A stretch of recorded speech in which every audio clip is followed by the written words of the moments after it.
obvious by any stretch of the imagination why postmodernism and neo-marxism or Marxism proper would be aligned, because postmodernism is an anti-grand narrative philosophical movement and Marxism is a grand narrative. And so the fact that those two things seem to coexist in the same space definitely needs some explanation. Postmodernism, you can think about it as an attitude of skepticism, irony towards and rejection of grand narratives, ideologies, and universalism, including the idea of the objective notions of reason. That's a big one. Human nature, that's a big one. Social progress, absolute truth, and objective reality, all those things being questioned. Here's some other attributes of postmodern thinking. There's a recognition of the existence of hierarchy, that's for sure.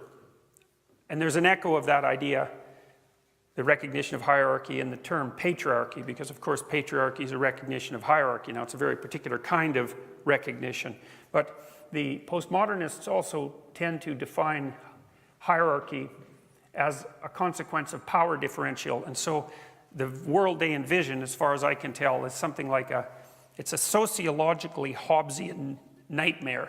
So Hobbes thought of, the philosopher Thomas Hobbes thought of the natural state of human beings as every individual in some sense at the throat of every other individual.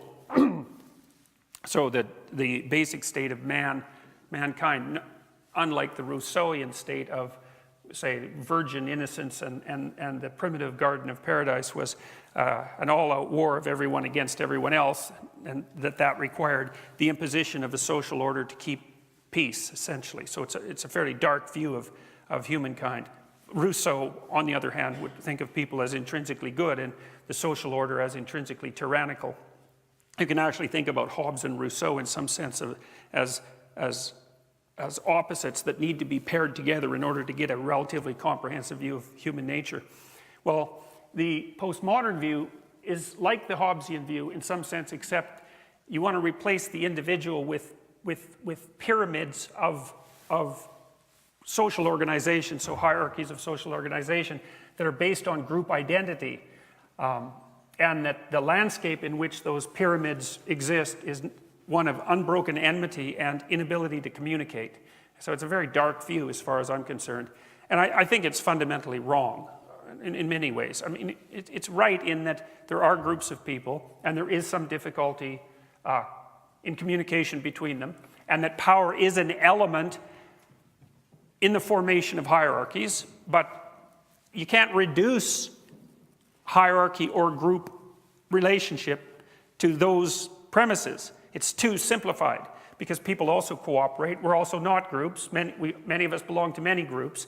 So the actual situation is far too complex to reduce it to that degree. Even though you can come up with a good explanatory story if you do so, it doesn't capture the nuances, and they're not just nuances. It doesn't capture the essence. Now, the thing is that when you make the presupposition that the reason that hierarchies exist is because of power, then essentially what you do is turn every hierarchy into a tyranny. And so if there is a hierarchy, then you assume it's a tyranny. Well, that's really the patriarchy. The patriarchy is hierarchy assumed as tyranny. And that's also just not true, except in pathological hierarchies. So, for example, we know from the psychological literature that the best predictors of long-term life success are intelligence and conscientiousness. In Western countries, at least. And, well, that's what you'd hope for, right? You'd more or less, if you wanted even to set up a society, even if you weren't particularly smart or hardworking, you might want to set up a society where intelligence and hard work were good predictors of success, because then the people who were smart and hardworking would produce a bunch of things that you could have if you could trade for them. And of course, that is actually the situation that most of us are in. So, and of course, the other thing about people who believe that hierarchies in the West are only composed of power and tyranny is that their own actions belie that, because whenever they make a decision to interact with that hierarchy, they attempt, or to make a purchase, or to make a trade, let's say, or to obtain a service of any importance, let's say a medical service, they're going to definitely act as if there are less and more competent people within that hierarchy and seek out the ones that are more competent, obviously, which you don't do. If the hierarchy is only composed of tyranny and power, there's no point in looking for competence. But anyways, in the West and in functioning societies, the hierarchies are basically predicated on competence and not power. And you might say, well, that's pretty naive. It's like, no, actually, it's not very naive.